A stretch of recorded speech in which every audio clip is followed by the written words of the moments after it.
Hello everyone, आज हम करने जा रहे हैं सीपीसी का पार्ट 2। ठीक है, पार्ट 2 काफी बड़ा है, इसकी हेडिंग है एग्जीक्यूशन। तो हम जब भी शूट करते हैं तो उसका पर्पस होता है एग्जीक्यूशन। ठीक है, इसमें काफी सारे पार्ट्स हैं और देखो हम ये वीडियो जो है 2 पार्ट्स में करेंगे। फर्स्ट पार्ट में क्या क्या करेंगे उसको देख लेते हैं, जनरल।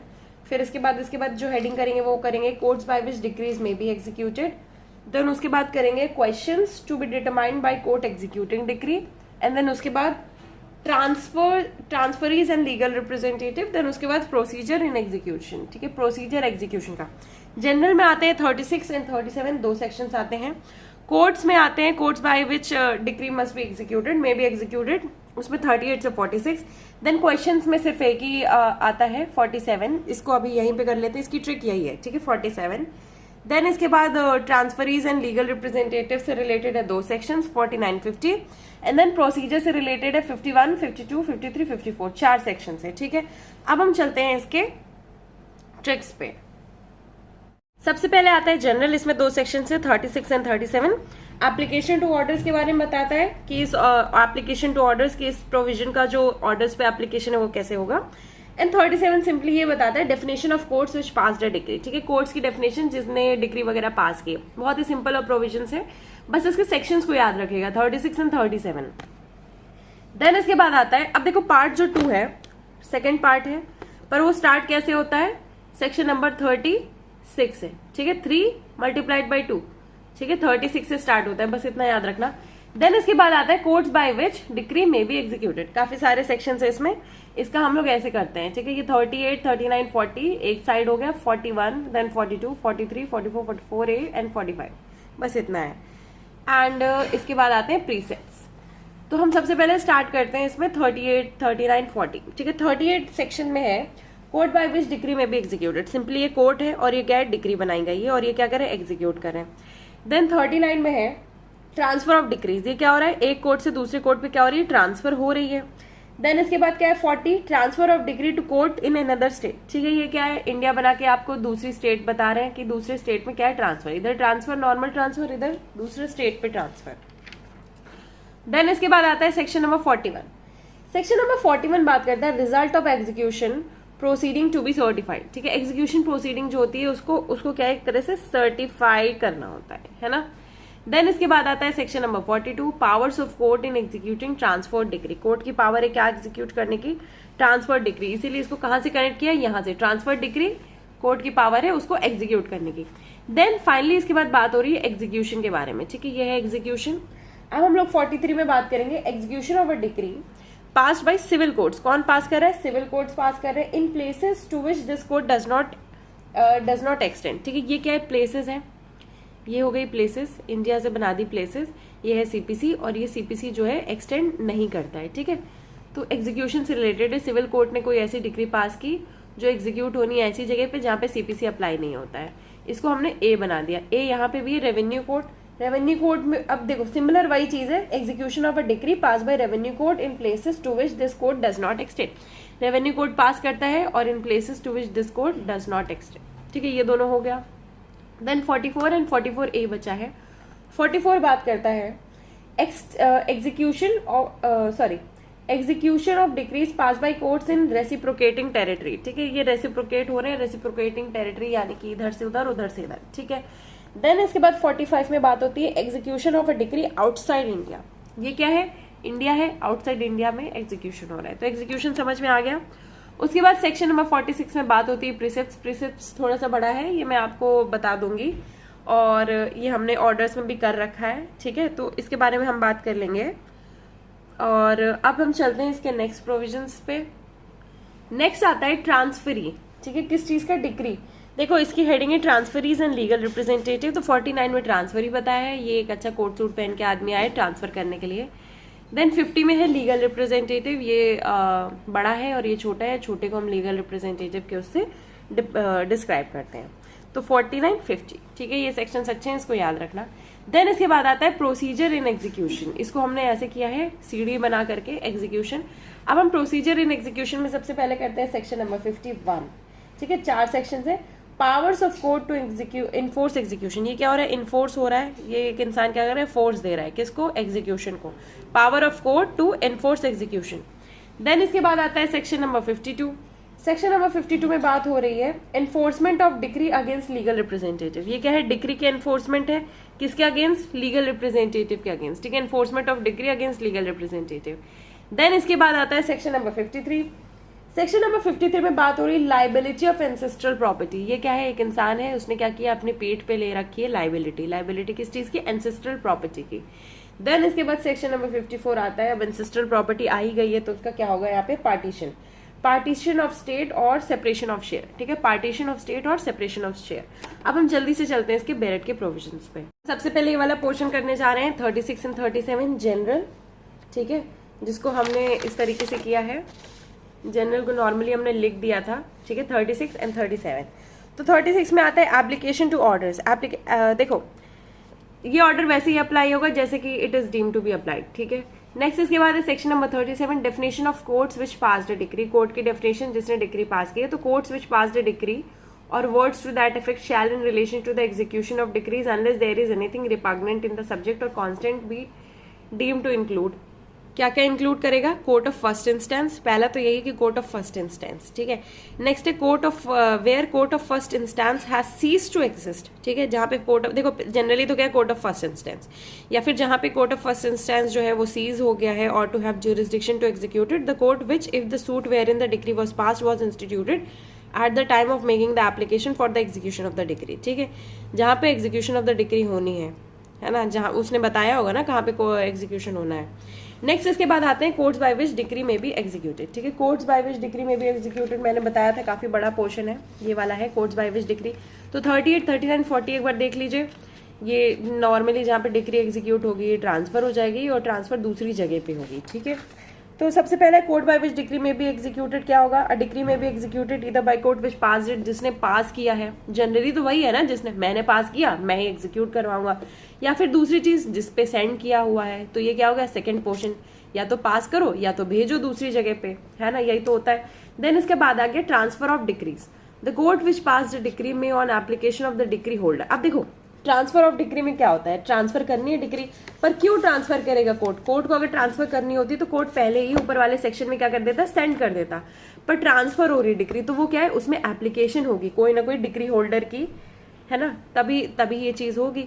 और देखो दूसरी जो ज्यूरिसडिक्शन पे जाएगी डिक्री वो क्या होगा? कॉम्पिटेंट ज्यूरिसडिक्शन होगा। अब इसमें देखो कई सारे रीजंस हैं अलग अलग जिसकी वजह से ट्रांसफर होगी डिक्री। पहला क्या है? पर्सन अगेंस्ट हुम डिक्री इज पास्ड। देखो फॉर एग्जाम्पल मेरे अगेंस्ट डिग्री पास हुई है और मैं कहीं और रहती हूँ, तो मेरी प्रॉपर्टी अटैच कौन करवा पाएगा? अब दूसरा कोर्ट अटैच करेगा तो उसको बहुत झामा तामा होगा, है ना। तो जो जिस कोर्ट के ज्यूरिसडिक्शन में मैं फॉल करती हूँ उसी ज्यूरिसडिक्शन को, उसी कोर्ट को दे दो एग्जीक्यूशन के लिए।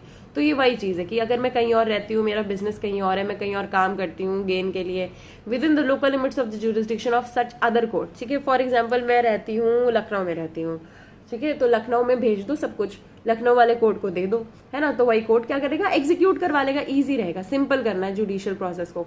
नेक्स्ट इसके बाद है अगर मेरी जो प्रॉपर्टी है, ठीक है, जो सेटिस्फाई कर रही है वो किसी और लोकल ज्यूरिसडिक्शन में, फॉर एग्जांपल मैं वर्क तो यहाँ पे करती हूँ पर मेरी जो प्रॉपर्टी है वो है गोरखपुर में, ठीक है, तो गोरखपुर में मेरी सारी प्रॉपर्टी है और वही सेटिस्फाई कर पाएगी तो गोरखपुर के कोर्ट को भेज दो।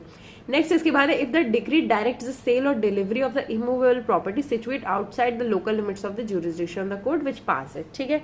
पास कहाँ के कोर्ट ने किया? इलाहाबाद के कोर्ट ने किया। मैं रहती हूँ, काम करती हूँ लखनऊ में और मेरी जो प्रॉपर्टी है वो है गोरखपुर में, ठीक है, तो गोरखपुर की ही प्रॉपर्टी क्या होगी? सेल या फिर डिलीवर होगी, इमूवेबल प्रॉपर्टी है वो, तो वहां के ही कोर्ट को भेज दो। तो दो बी और सी वाले ऐसे बात कर रहे हैं कि ठीक है मेरी जो प्रॉपर्टी है उसको पहला तो प्रॉपर्टी है ही कहीं और जो सेटिस्फाई कर पाएगी, दूसरा वही प्रॉपर्टी जो सेल और इमूवेबल प्रॉपर्टी है उसका क्या है, देखो उसको सेल करना है तो वो भी गोरखपुर में ही है।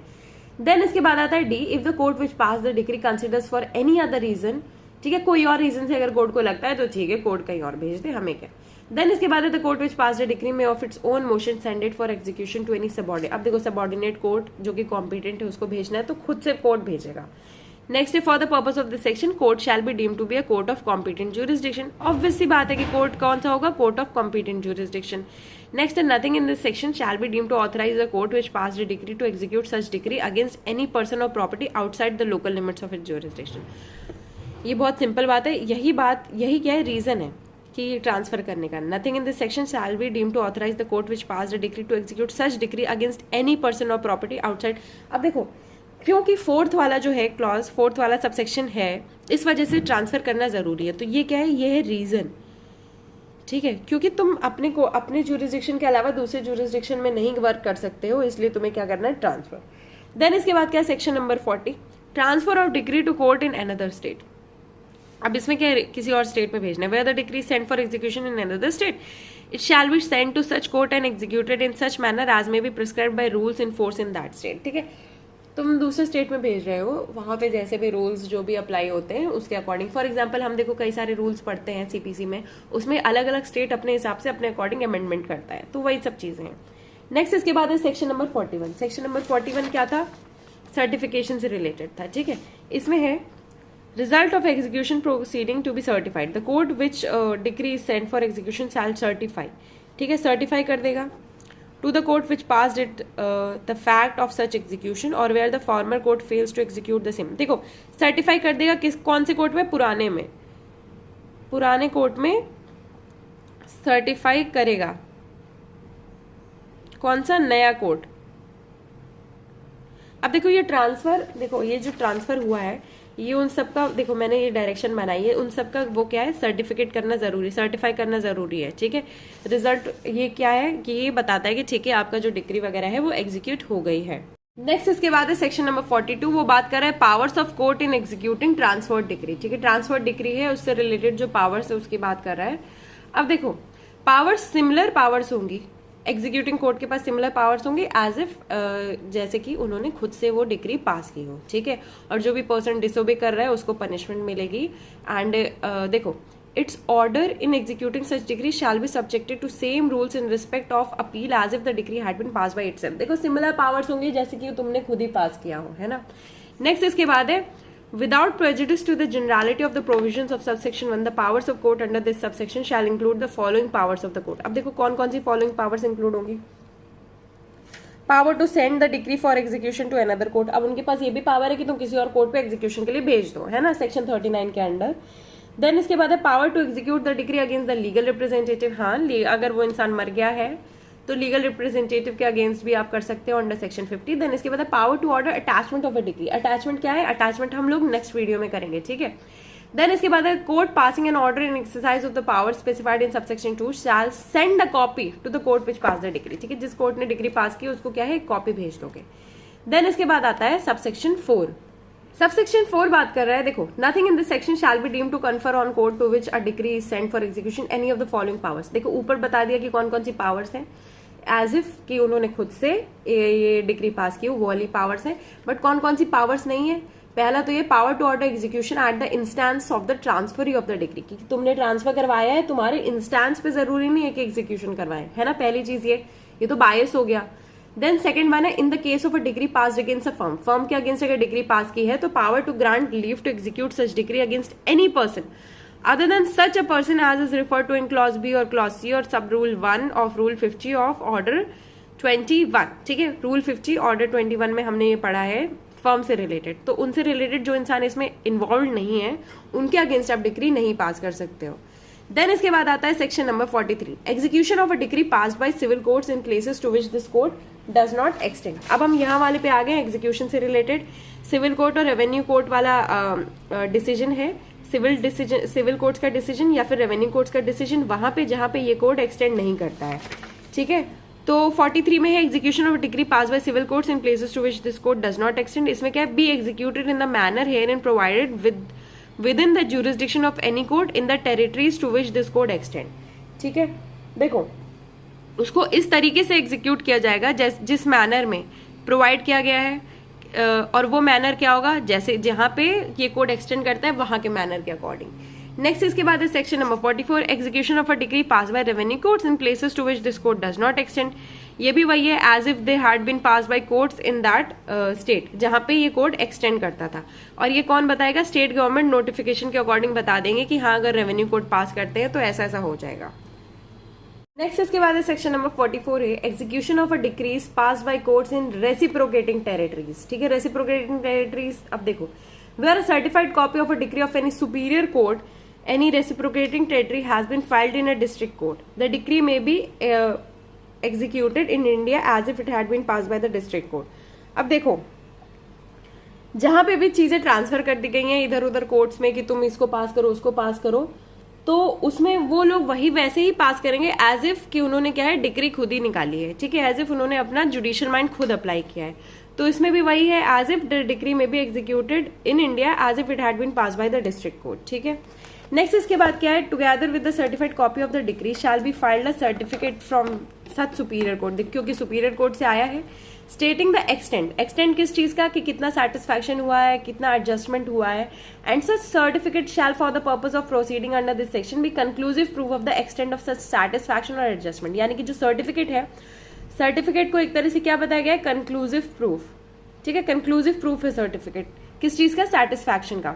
देन इसके बाद है subsection 3, the provisions of section 47 shall as from the filing of the certified copy of the decree, ठीक है। सेक्शन नंबर 47 किस बारे में बात करता है, सेक्शन नंबर 47 किस बारे में बात करता है, सेक्शन नंबर 47 देखो क्वेश्चंस से रिलेटेड बात करता है कि questions to be determine the court executing decree, ठीक है, उसी से related. The provision of section 47 shall as from the filing of the certified copy of the decree apply to the proceeding of a district court executing a decree under this section, and the district court shall refuse execution of any such decree if it is shown that to the satisfaction of the court that the decree falls within any of the exceptions specified in clause A to F of section 13.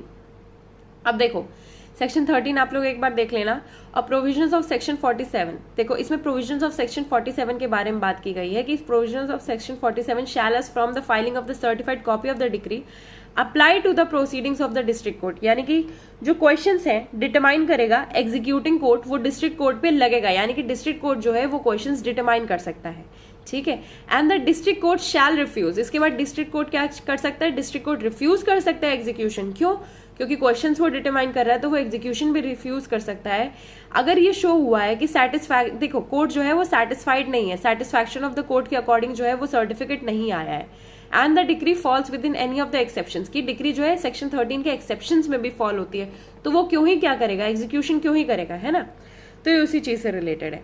Then इसके बाद है explanation, reciprocating territory means any country or territory outside India which the central government may by notification in the official gazette declare to be a reciprocating territory, ठीक है, for the purpose of this section and superior courts with reference to any such territory means such courts as may be specified in the said notification.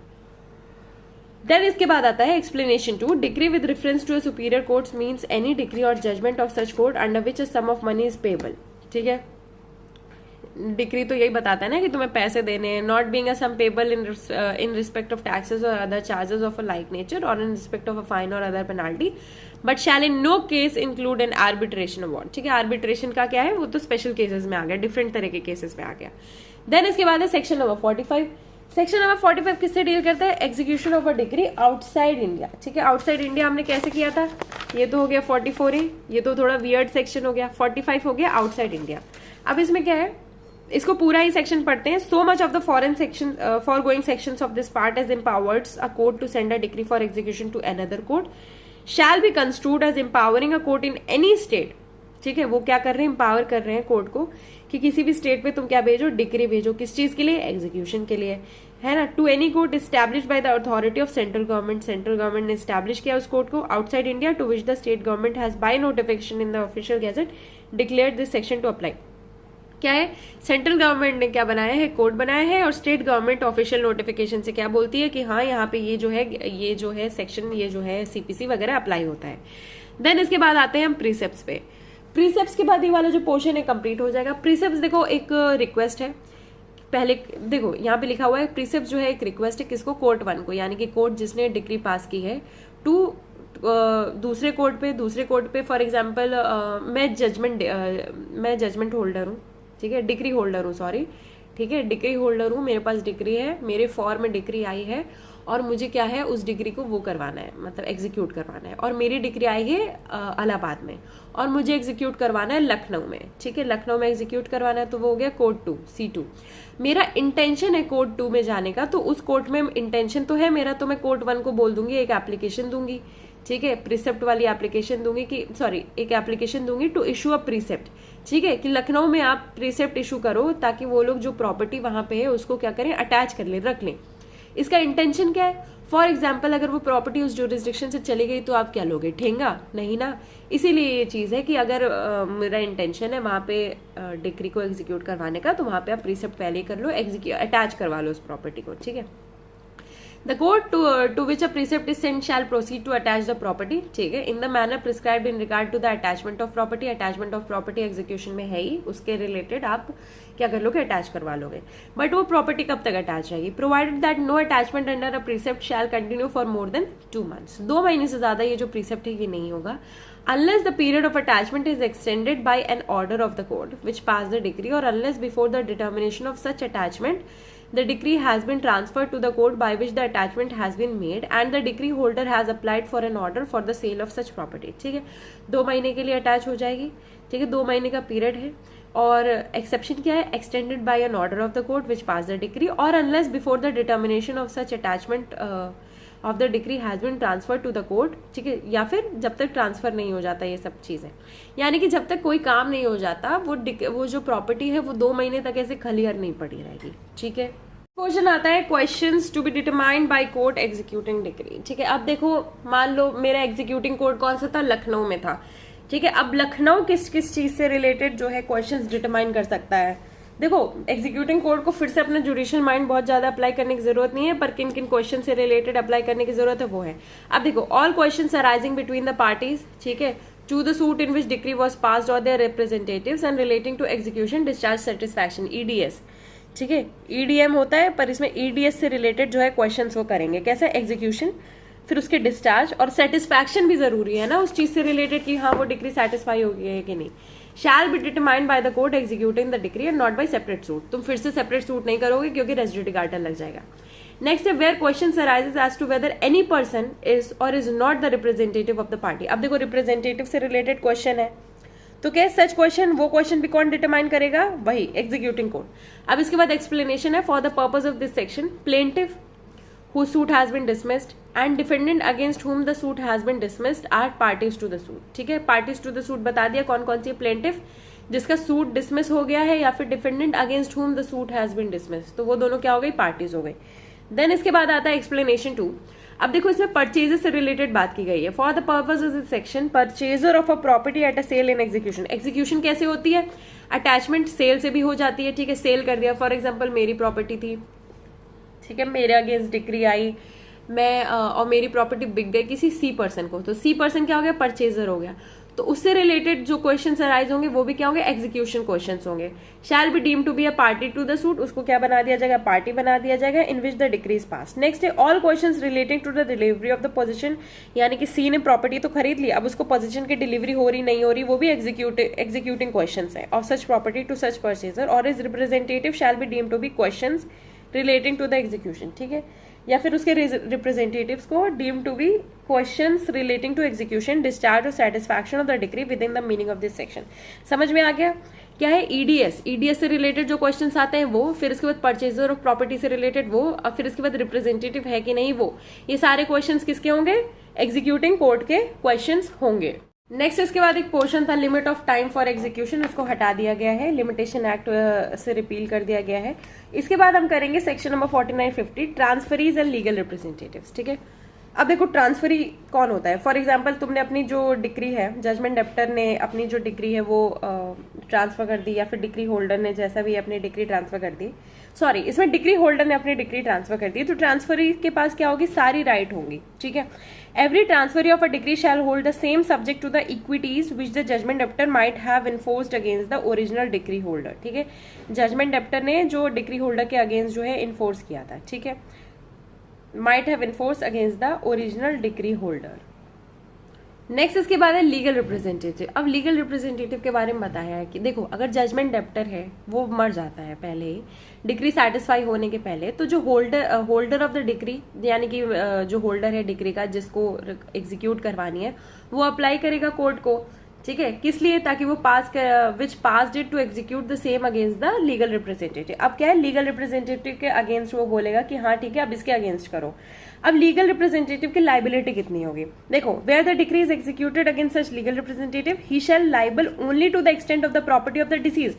यानी कि जो आप अगर किसी के भी लीगल रिप्रेजेंटेटिव हो, लीगल रिप्रेजेंटेटिव जरूरी नहीं है कि एयर हो, ठीक है, कोई भी हो सकता है, तो आप अगर लाइबल हो, जितनी भी प्रॉपर्टी आपको मिल रही है उसी प्रॉपर्टी में से निकाला जाएगा। फॉर एग्जाम्पल आपको अगर 100 रुपए मिल रहे हैं तो उन 100 रुपए से ही निकाली जाएगी वो प्रॉपर्टी, ठीक है, which has come to his hands and has not been duly disposed of and for the purpose of ascertaining such liability the court executing the decree may of its own motion or on the application of the decree holder compel such legal representative to produce such accounts as it thinks fit। और court को कैसे पता चलेगा? तो court उसके accounts देखेगा। क्या देखेगा? अकाउंट्स वगैरह देखेगा कि हाँ ठीक है, अकाउंट्स देखे उन्हें लगता है कि हाँ ये प्रॉपर्टी उसकी है। देन इसके बाद आता है प्रोसीजर इन एग्जीक्यूशन, ठीक है। प्रोसीजर इन एग्जीक्यूशन में हम सबसे पहले क्या करेंगे? एनफोर्समेंट ऑफ एग्जीक्यूशन, कोर्ट की पावर टू एनफोर्स एग्जीक्यूशन, ठीक है। सबसे पहले क्या है? Power of court to enforce execution. अब देखो, ये हेडिंग समझते ही आपके दिमाग में आना चाहिए कुछ पॉइंट्स। क्या है?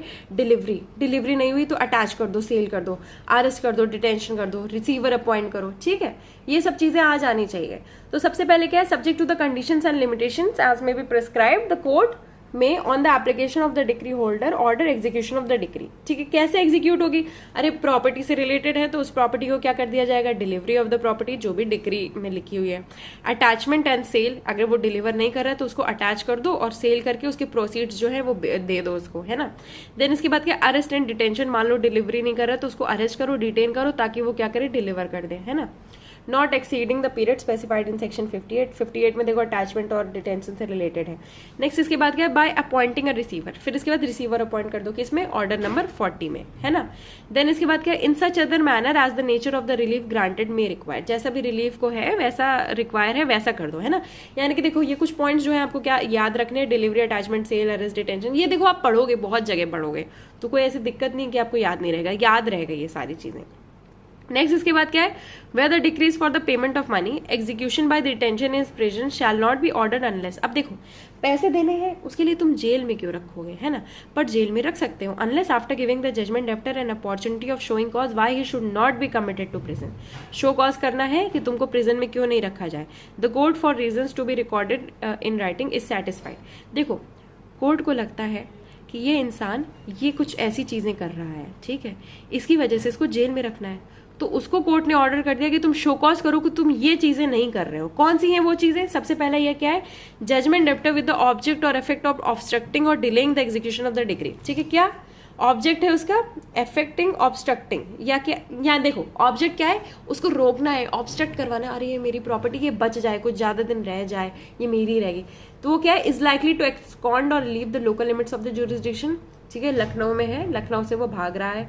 दूसरा क्या है? उसने ट्रांसफर कर दी है, कंसील कर दी है, रिमूव कर दी कोई भी प्रॉपर्टी ताकि वो तुम्हारे हाथ ना आए, मेरे हाथ नहीं आएगी तो तुम्हारे हाथ भी नहीं आएगी, ठीक है।